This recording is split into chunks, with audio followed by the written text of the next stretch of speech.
da manhã. Então, a prevalência entre jovens também existe, né, doutor Benjamin? Bom dia. Bom dia, Nádia. Tudo bem? Tudo ótimo. Obrigado pela oportunidade de conversar com a população piauiense por esse tema ainda tão negligenciado pela sociedade, que é o acidente vascular cerebral, e que vitima muitas pessoas em inúmeros lares do Piauí e que precisa ser discutido. E nós temos um trabalho na tentativa de transformar Teresina na capital comprometida com a prevenção. Mas isso passa pelo aconselhamento, passa pela educação, passa por todos os segmentos da sociedade. A sociedade civil organizada tem que se envolver com isso, que a prevenção é o que faz com que nós tenhamos uma qualidade de vida sem doença. Bom, e a gente falava sobre esse tema justamente atingindo pessoas muito jovens, né? Quando a gente pensa que um derrame, que um AVC só pode pegar pessoas de mais idade, mas está aí dois casos, da Aurélia e dessa jovem que o senhor me falava agora há pouco, né? Na verdade, o acidente vascular cerebral é um dos fatores predisponentes à idade. Mas existem inúmeras causas hoje que predispõem o acidente vascular cerebral em jovem. Infelizmente, uma das causas comuns que invade os lares brasileiros e piauienses são as drogas. A cocaína e o crack é uma das fontes hoje do acidente vascular cerebral em jovem. O crack é a cocaína impura e por lesões vasculares, portanto pode dar acidente vascular cerebral isquêmico ou hemorrágico. E uma grande preocupação também com isso são as mulheres sabidamente portadoras de enxaqueca em uso em anticoncepcional, principalmente sem aconselhamento médico.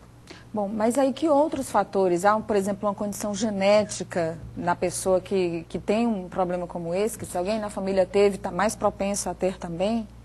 Na verdade, o acidente vascular cerebral tem uma carga hereditária, né? A predisposição familiar, alguns fatores relacionados à coagulação do sangue, como a deficiência de anitrombina 3, pacientes portadores de anemia falciforme. E, além disso, tem algumas alterações genéticas, como a homocisteína, e algumas outras alterações, algumas doenças sistêmicas, como a síndrome de Ehlers-Danlos, pela deficiência de um componente do sangue, que é o procolágeno tipo 3.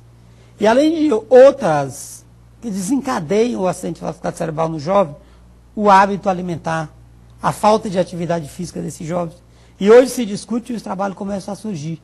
O uso indiscriminado do Red Bull pela sua alta concentração de cafeína. Tá vendo? Olha uma dica aqui do doutor Benjamin. A Lidiane, lá da Pedra Mole, doutor, ela pergunta: quais são os sintomas que indicam que a pessoa vai ter um AVC? Na verdade, os sintomas que indicam que a pessoa vai ter um AVC é difícil, você tem fatores predisponentes para isso. Os sintomas, na verdade, indicam que você está desencadeando um AVC. E que sintomas são esses? Cefaleia súbita, às vezes só distúrbio da visão, e muitas das vezes, que é o mais frequente, é déficit motor, fraqueza nos membros, tanto no braço como na perna. Já é um sinal. Ou do lado inteiro do corpo, é um dos sinais de alerta do AVC. E aí o que o paciente precisa fazer? O paciente precisa procurar o serviço médico com urgência. Porque o acidente vascular cerebral, o tempo significa cérebro. E às vezes é muito mais fácil você lidar com Deus do que com o cérebro, porque Deus perdoa. E o cérebro não, né? Não. A Josiane de Santo Antônio diz que tem 28 anos de idade, sente dores de cabeça todos os dias, já fez tomografia e não deu nada. Ela pode ser uma paciente que pode ter AVC? Dores de cabeça tem diversas fontes. E, aliás, tem vários tipos de dores de cabeça. Disfunção de arcada dentária, enxaqueca, distúrbio visual, distúrbios otorrinolaringológicos são causa de dor de cabeça. Mas pacientes com dores de cabeça constantes, eu aconselho procurar um médico especialista para investigação. Né, doutor? Bom, o Chico de Santa Fé, a pessoa que tem pressão alta, oscilando bastante, pode ter um AVC? Infelizmente, o não tratamento da pressão arterial adequada é a principal causa de AVC hemorrágico, tanto no Piauí como no Brasil.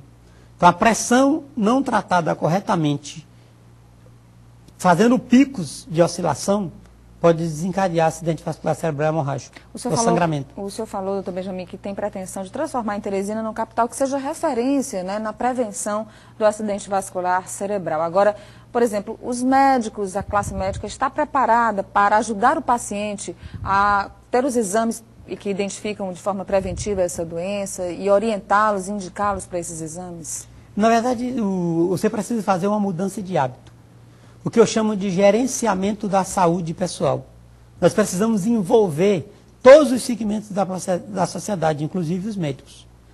Hoje nós temos o projeto Pense Bem AVC, que nós começamos a trabalhar junto às escolas, com a população adolescente, do que é o acidente vascular cerebral, quais são os fatores desencadeantes para isso, e trabalhamos com a população de hipertenso, diabéticos, como prevenir o acidente vascular cerebral. Os principais fatores desencadeantes do acidente vascular cerebral é hipertensão, diabetes, sedentarismo e hipercolesterolemia. Esses são os principais fatores que desencadeiam o diabetes. Que você tem no AVC. Desencadeia o AVC. Bom, tá aqui então, nós agradecemos ao doutor Benjamin, algumas perguntas ainda ficaram aqui para ele, a gente já passa todas, mas eu acho que, de um modo geral, nós podemos esclarecer as principais dúvidas, né, dos nossos telespectadores e ficar esse alerta aí, né? Não ser sedentário, ter cuidado com a alimentação, procurar um médico com frequência, fazer os exames que avaliam e ficar atento aos sinais de alerta que o doutor Benjamin já falou aqui, ele que é realmente um entusiasta dessa causa, né, da prevenção do acidente vascular cerebral, até porque já teve até amigos, né, pessoas que já se foram por causa dessa doença.